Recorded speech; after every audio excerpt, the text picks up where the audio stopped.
Powered by the Inside the Birds podcast. Now, live from inside the Matt Black Kia Studios. It's Football at 4. It is Football at 4. It's powered by the Inside the Birds podcast, InsideTheBirds.com, and brought to you by Garden State Beer Company. At Garden State Beer Company in Galloway, their motto is a beer for everyone.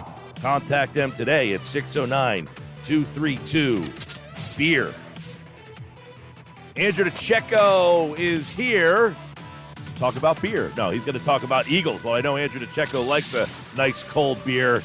And we're into that season, Andrew, where we're starting to see training camp and storylines emerge. So let's take a look at some of the storylines you're looking at right now on Football at 4. What's going on, man? How you been? Mike, how are you, man? How was your trip? It was excellent. I had many beers across the country, across the world, I should say. But it's good to be back talking football with a man such as you, who I know is looking at training camp a little differently than most people. You like to look at some of these roles and some of these storylines. So I want to start with a couple of things. We were talking with Mosher yesterday about the running back situation. I know you wrote about over at InsideTheBirds.com about Kenny Gainwell and the role that he might have. And Mosher and I were trying to nail down what kind of role. What kind of role do you see for Gainwell?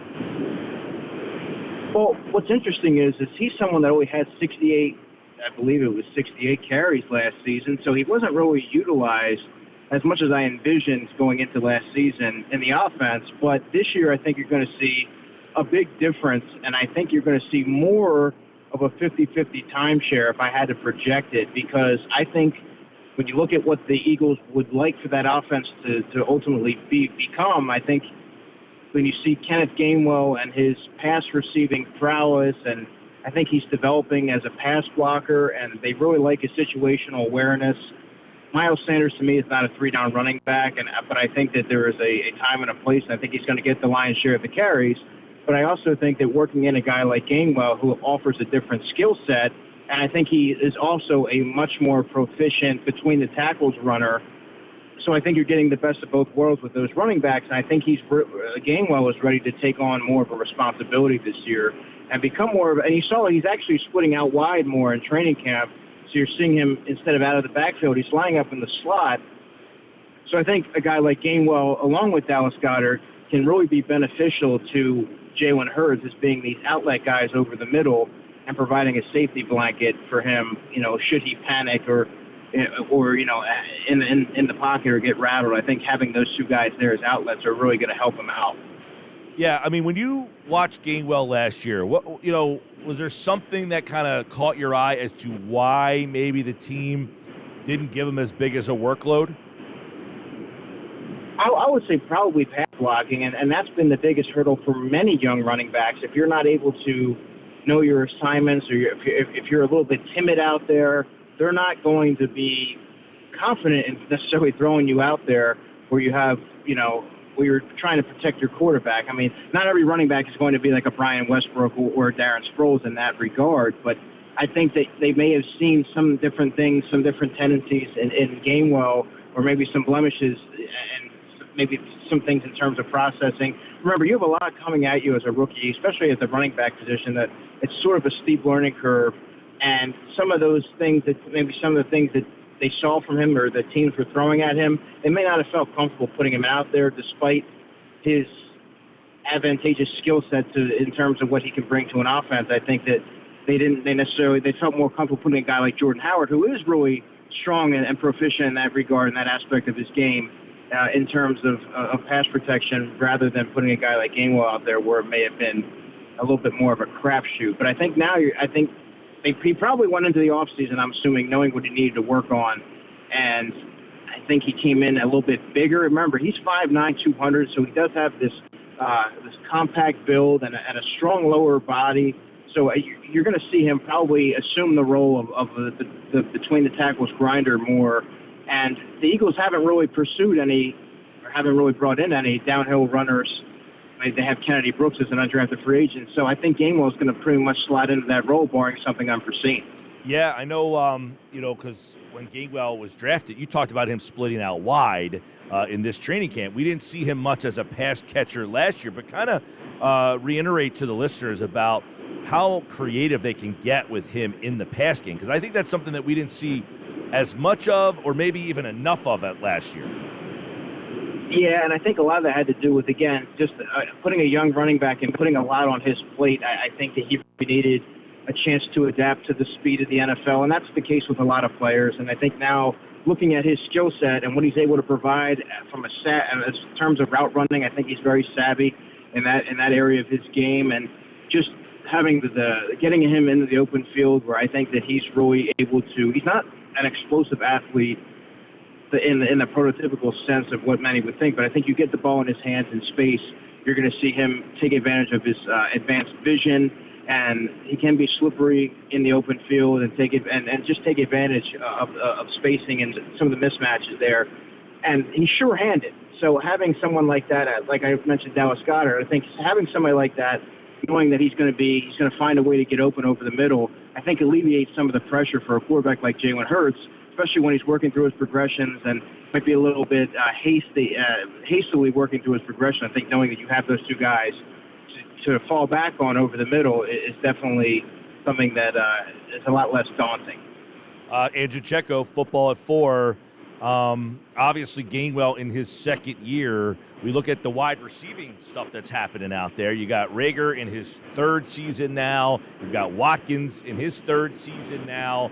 Zach Pascal. Do you have a read on the way that you see that third wide receiver spot kind of shaking out a week into camp? Yeah, I think that's going to go to Quez Watkins. In fact, I'd all but cement that. I think that he's earned it. I think that he's proven it with every rep that he's been given. I think he's really taking on the role as a traditional slot receiver, as far as blocking and working through traffic. Remember, you have to work through a lot more traffic and find a way to navigate and get creative in the spacing and things like that from the slot receiver position. And I think he's really taken to that. He's never had to really play that role in college. He's always been the guy that could line up out wide and beat you down the field with his speed, and never really had to learn any of the different nuances that come with the receiver position. But he's become a much more well-rounded player and taken to that role quite well. And I think that when you see what you have in Devonta Smith and A.J. Brown, he's going to be able to thrive in single coverage, and I think you're going to see him be able to find success vertically in the slot when less attention is going to be able to be dedicated to him, and it's going to be more so allocated to AJ and Devontae. So I think that he's really demonstrated a well-roundedness to his game, and he's taken to this learning the different role with head on, and every opportunity he's gotten, he's been able to beat defenders and come up with the tough catches. And amazingly, Mike, he was the guy that was, out of all the receivers last year, that was the best in those contested catch situations. I look back at a catch that he made against Tampa Bay, another one that he made against Dallas. He was the only receiver that you would see willing to make those tough catches. So I think when you look at beyond Devontae and AJ, Quez Watkins has the most well-rounded skill set and adds another layer to the diversity of the top three guys. We're talking about the third guys. What about the first two? Are you getting a beat or a feel of how those guys are going to be used? And just kind of now getting a chance to see A.J. Brown out on the field, his physical size and stature, what he will bring to this offense. Well, if you remember you and I talking about this, that one of the biggest things that was lacking, one of the most glaring deficiencies on the receiving corps was the lack of a big-bodied perimeter guy that, for a guy like Jalen Hurts, where he can just throw it up there and know that his guy's going to more often than not win or come up with that or be a factor in the red zone. Every pass doesn't have to be perfect or be floated in there. And you have the best of both worlds in Devontae and AJ, and I think he's going to be that true boundary X. And then if you get him the football on those dig routes or anything like that, you're going to see his dynamic playmaking ability and explosiveness in the open field. And he's 6'1", 225, and he's aggressive, but he's fluid with the football in his hands. And he's going to demand a lot of attention from defenders, which is going to ultimately open things up for Devonta Smith and Quez Watkins. So the offense is going to benefit tremendously just from his presence alone, and that's his presence and that big-bodied receiver in the form of a big-body receiver was so sorely lacking. And now that they have that, I'm interested to see if Jalen Hurts is able to make some of those throws that he wasn't able to make last year. I have a little bit more confidence to make those throws, knowing that his guy is going to win more often than not. You know, it should be interesting to see what this all does for Jalen Hurts. Do you have a sense of what you have seen differently from Hurts in this? I guess this would be his third camp now, but his second as the starter. Do you notice any differences, arm strength, size, decision-making? Are there things about him standing up? Because it seems that there's been a lot of mixed reviews on what people have seen. Yeah, and one of the issues that I have with some of the assessments that, particularly from a fan base that they get, not just with the Eagles, but in general, you look at the early practices and you forecast what that means for the entirety of the season. The offense is always going to be, traditionally, it's always been behind the defense in terms of them getting on the same page and finding that chemistry and building on that. And I think that it's in time you're going to see it become, the offense is going to be ahead of the defense. But, yeah, it's been a mixed bag for Jalen Hurts, but I do think that a lot of it has to do with getting that timing down with AJ and figuring out how you're going to reconcile the fact that you have all these different guys and how you're going to facilitate the football and know where they're going to be and work on that timing, like I said, and figure out how you're going to all get on the same page and build that chemistry.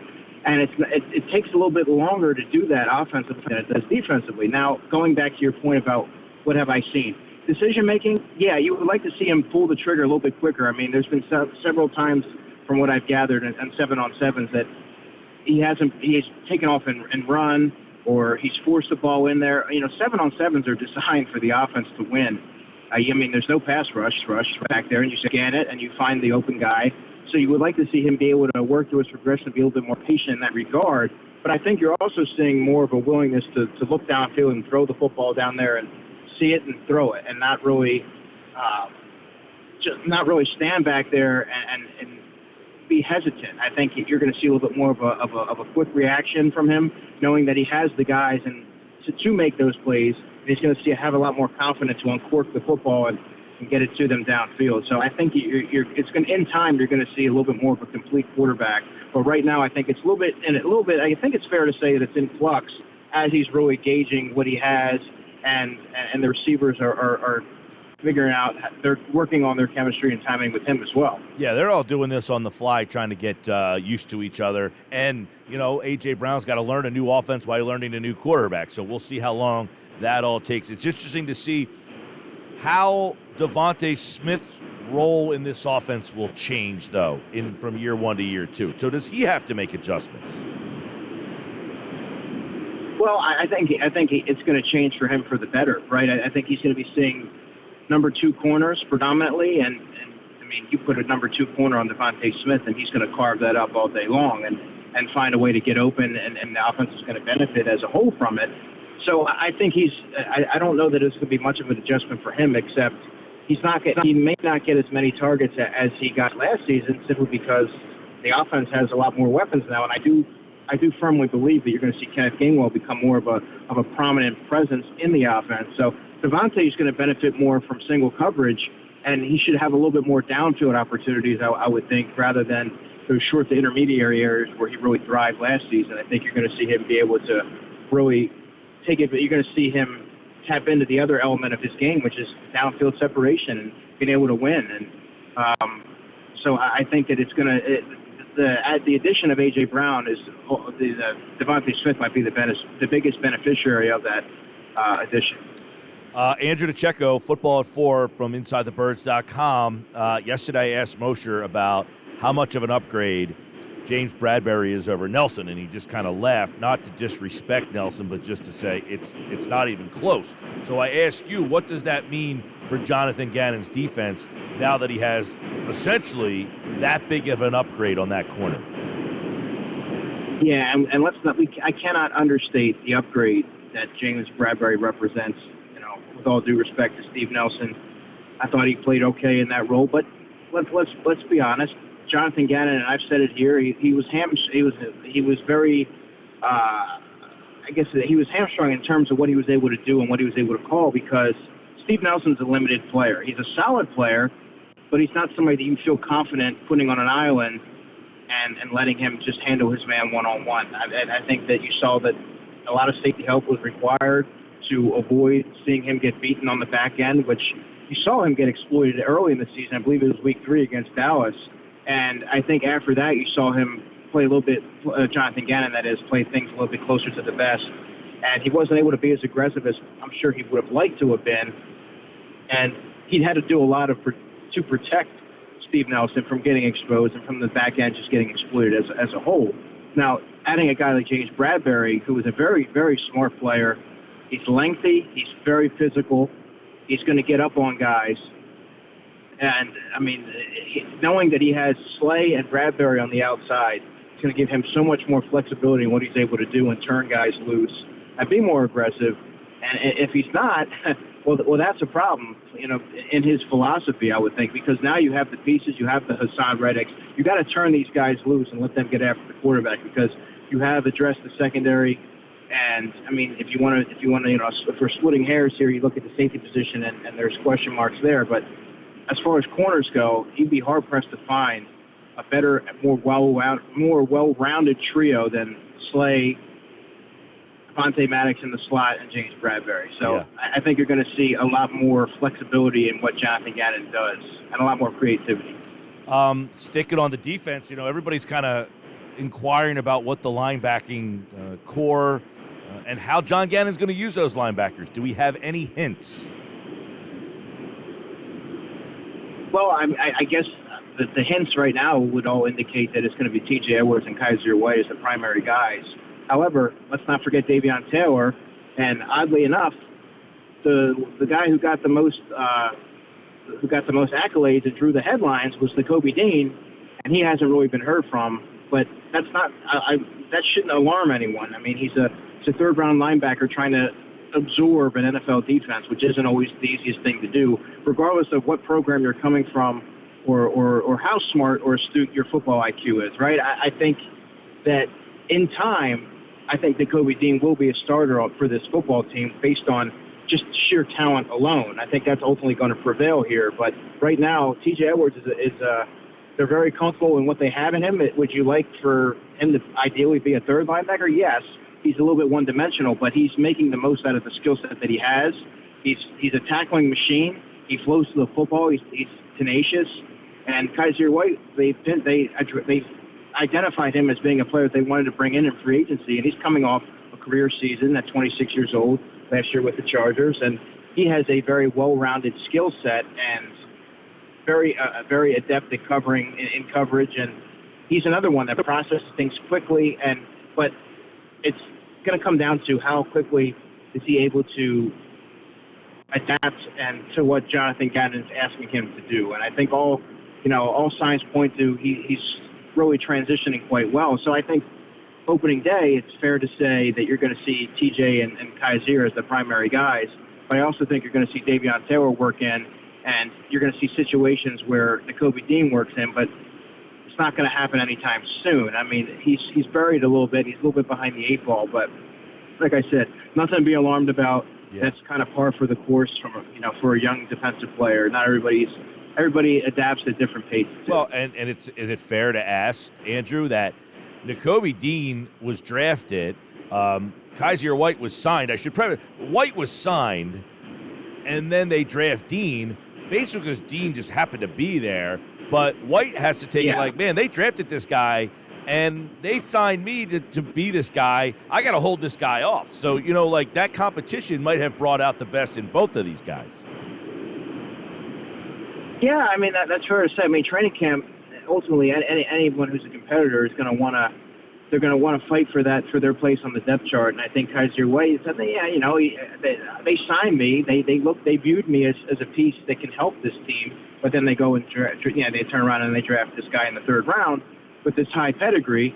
But I think that Kaiser White is also coming off a career season, and I think he's he's had experience in an NFL defense, of course. So I think that also helps. And so it's sort of how I envision it shaking out. Now, I do think that halfway through the season, you could see a scenario where Nakobe Dean supplements or eats into T.J. Edwards' snaps because he's just too talented of a player to not see the field and too well-rounded, and his skill set is very it translates very favorably to what the NFL is trending towards in terms of athleticism at that second level. So that's kind of how I see it shaking out, at least, halfway up to the halfway point of the season. Most said that Marcus Epps has probably been the best safety so far. Would you agree with that? Yeah, and I also think he's the best coverage safety. And I think that when you look at the two veterans in Tart and Anthony Harris, they have the names, they have the experience, they've logged plenty of starts in their careers, but they are one-dimensional players, Mike. They're more, to me, Harris is more, he's more of a confined to a box type of player, can get exposed a little bit on the back end of the post there, but when Jaquiski Tart is a little bit more athletic, and he fills the role of the enforcer, but he's also struggled with injuries, and he's also shown signs of being a little bit more one-dimensional. He's not as versatile. Neither guy is as versatile as Marcus Epps. Marcus Epps makes up for what he lacks in athleticism with shrewd football IQ and instincts and just being able to flow to the football and flow to the action. And every time he's been inserted, he's made plays. And he's proven the defensive coordinator, be it Jim Schwartz or Jonathan Gannon, right for having that kind of confidence in him.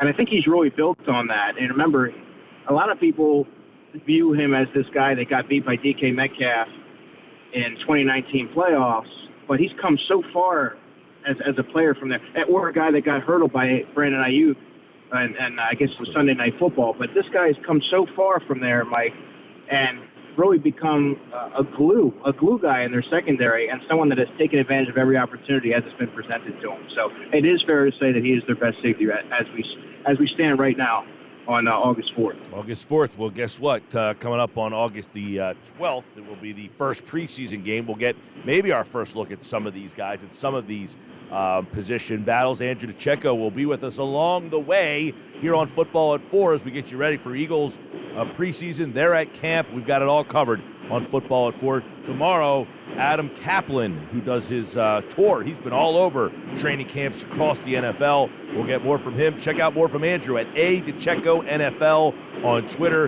and, of course, InsideTheBirds.com. All right, Andrew. Appreciate it, bud. You got it, man. Talk soon. And, of course, Andrew, each week here on the Sports Bash for Football at 4.